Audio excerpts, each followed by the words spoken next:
the world's most advanced cold wallet for the new generation of cryptocurrency lovers. So if you are interested in buying this decent wallet, you can find a link in the description down below where you will get a 20% discount. Thank you very much, and let's dig in the video. What's up, XRP family? Thank you for joining the video for today, and we have some interesting stuff to show you guys, so stay for the whole video because it's very interesting. And John E. Deaton is really taking action here, guys. He is literally setting up a deposing. He wants to depose Hinman, he wants to depose Clayton. He's really active in the community, guys, and we should be really thankful for having something like this. So let's take a look what he's saying on Fox Business. Used on the Ripple platform is a security that, and they should have registered it, which they didn't. And they're saying because of that, you owe us a ton of money, $1.5 billion. When that happened, XRP was deplatformed from major exchanges. The price went down. People like you're a holder, I assume, in the past of this. I think that's you've mentioned that to me in the past. But people like you who held it saw the value of the holdings go down dramatically. And here's the rub. The rub, the way I read your complaint and the comments by the XRP community is simply this: Ripple used XRP to finance the build out of its Ripple platform, which is actually a decent platform. It's cross-border payments with crypto, obviously the XRP. It's no different than what Ethereum did with Ether back in the day, but Ether got a pass. Ethereum got a pass with Ether. You guys didn't. Is that essentially it? Well, there's a lot to it. I will tell you this. I wouldn't be involved in this case if the SEC was only going after Ripple for selling XRP in the early years when they were building their platform. I wouldn't be involved. Whether that would be selective enforcement or not is none of my concern. But in this case, the SEC is making the absurd claim that all sales of XRP for the last 8 years, that every single one of them constitutes a transfer of unregistered security, including in the secondary market. That means my clients who purchased on Coinbase in 2020, they're claiming, even though they've never heard of Ripple, that we're in a common enterprise with Ripple. It's absurdity, Charlie. And so what is your resolution? What would you like to see? Well, right now we've asked the court permission to come into the case and intervene as de facto defendants, or in the alternative, to grant us amicus standing with participatory rights. Basically what that means is to allow us to prove that the XRP that we purchased is not only not a security, we also didn't enter into a common enterprise with Ripple. Right. Because Ripple's went on record to say that they... Very, very interesting, guys. Let's watch the second part of this video because it's really good what he's saying, and it really is getting a lot of attention. Let's take a look. In a common enterprise with Ripple. It's absurdity, Charlie. And so what is your resolution? What would you like to see?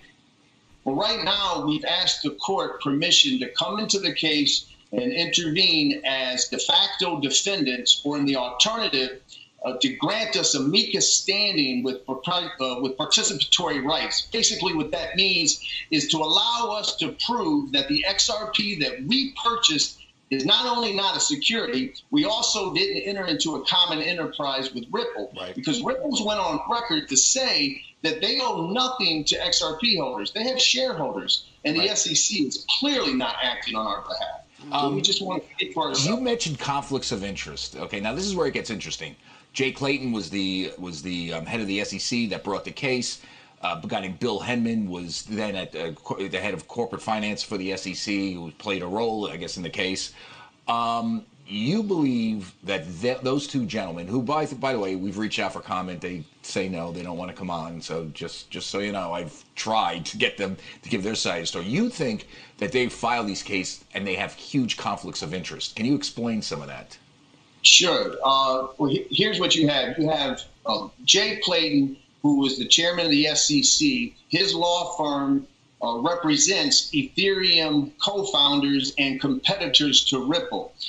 Bill Hinman worked for Simpson Thatcher. It was a board member of the Enterprise Ethereum Alliance. And while he was working at the SEC, he was having private meetings with these Ethereum investors and collecting $15 million while working at the SEC from the firm that's on the board of the Ethereum Alliance. After all these private meetings, Charlie, he gives a speech that declares Ethereum not a security. And we found out that these Ethereum investors helped write the speech. Are you going to depose them in your suit? Well, the goal is to depose them. Right now, we're just seeking to go into court in the Southern District of New York and represent ourselves and defend what we own, because Ripple's not going to do it and the SEC's not going to do it. Want to answer? Very, very clear answer. And if you didn't know what was going on till now, like if you're really confused about why Clayton and Hinman are bad or are doing this, well, here's your answer again, guys, because they're working together with Ethereum, they're representing Ethereum, and they are receiving money from Ethereum. So that's what's going on here. And Johnny Deaton just made it very, very clear. Let's take a look at Jack the Rippler. XRP is going to take over all these markets. Look at how early we are, guys, with XRP. Because let's just say that it covers the base money. So we're not going to look at commodities. We're not going to look at derivatives, core bonds, government bonds, or banknotes.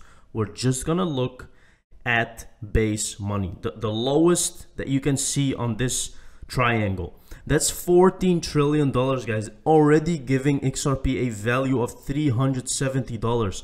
I'm not even going to talk about what's up on the triangle. It's very simple, guys. XRP is so undervalued, it's really mind-boggling. So here we have Da Vinci Jeremy.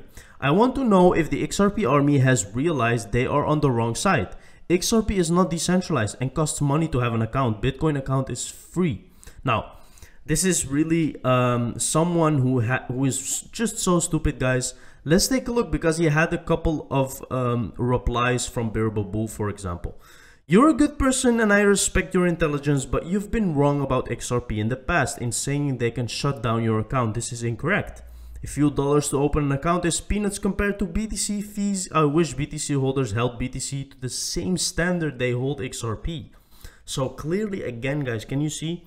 People who are not doing research on XRP, this is an early Bitcoin adopter and he doesn't know how XRP works, clearly, because he's saying it costs money to having an account. He's talking about the minimum of 10 XRP that you need to leave on your account, but that's just so stupid compared to the fees that you're paying on the Bitcoin network. So it's very, very miscalculated and misjudged. Here you can see a couple of disadvantages of the Bitcoin transfers if it wants to open. This is incorrect. A few dollars to open an account is peanuts compared to Bitcoin fees. So I'm just gonna leave it at that and close this. Let's take a look, guys. We have Ben Armstrong here. Visa doubles down on crypto. After buying a CryptoPunk, Visa wants to go in on a layer 2 for stablecoin facilitation. Visa knows the future and it's here right now. This should tell you enough about crypto, guys. Visa is really taking steps towards the future. Let's take a look. Network for stablecoin central bank currencies. Visa revealed an ambitious play to build a universal hub for stablecoins and central bank digital currencies. Visa wants to build a universal hub to exchange stablecoins and central bank digital currencies. Call the proposed Layer 2 a universal payments channel. Project still in its early stages. Very interesting here. Credit card giant Visa has bet big on crypto in the last 2 years, forging relationships with blockchain companies and even buying a CryptoPunk NFT on Ethereum. Now the company is expanding its crypto and central bank digital currencies ambitions. Announced on Thursday, the outlines are what it calls a universal payments channel that will facilitate transactions between various stablecoins and central bank digital currencies. The idea is to create a digital currency equivalent of the existing international payment experience, one that lets you pay for something in another country with a debit or credit card that draws funds from an account in your home country. The process relies on legacy networks run by banks and credit cards and is based on national currencies, not blockchain. So pretty interesting. Visa getting pretty involved in this. Gu, who is the Visa product lead for CBDCs, said the initiative is basically a layer 2 solution being developed on Bitcoin and Ethereum. Very interesting, guys. You can see that Visa is really taking the next step in crypto adoption, which is super good news for the whole industry. Here you can see that the BIS, Bank for International Settlements, investment in fintech surges after the establishment of regulatory sandboxes, yet regulators need to monitor developments to ensure that innovation serves the public interest. You can see fintech investment, guys, goes up by a lot, meaning this is good for Ripple in general. So here we go, guys. TruthSeek, a warning to everyone here: be careful who you follow and what you read. Remember, XRP has been described as the Joker. Trillions of dollars are at stake. High stakes poker game is being played. The more followers someone has, the more suspicious I become of them. Well said. So XRP is always the underdog, guys. That's about to change. Anybody remember that Joel Katz's pick of the crypto mooning? That was a subliminal message showing you what's coming. Now, be careful, guys, because it's almost time because of that tweet of Joel Katz. It's been really, really interesting. Gary Gensler, all we are asking is that an independent investigation be conducted. The massive appearance of impropriety has become so great that it rivals actual impropriety because it has destroyed the public confidence in a fair and equitable government. The financial story of the century awaits. It is almost time, guys, before these guys are gonna be exposed. At over 20,000 individuals and growing, that the SEC government's actions have directly negatively affected at some point in the very near future. This is gonna come out in the news, guys, and they're gonna make a movie about it possibly. Here we have James Rule XRP. Okay, community, this is floating around the internet. Scam site Ripple will never give away XRP. Guys, if you see anything like this, a giveaway, or Ripple claiming to give you an airdrop of XRP or anything like that, guys, be careful. It is a scam. It is not real. Ripple will never do that. Ripple will never give you XRP, okay? Understand that that is never happening. Never click these links and never trust these people. Here we have the bear bubble. We've reached the point where XRP pumps last. Now is the time when it rises the fastest and the highest. Zero doubt. We are almost there, guys. Just a couple of months away. Be patient and you will be rewarded. Thank you very much for watching the video. See you in the next one. Cheers.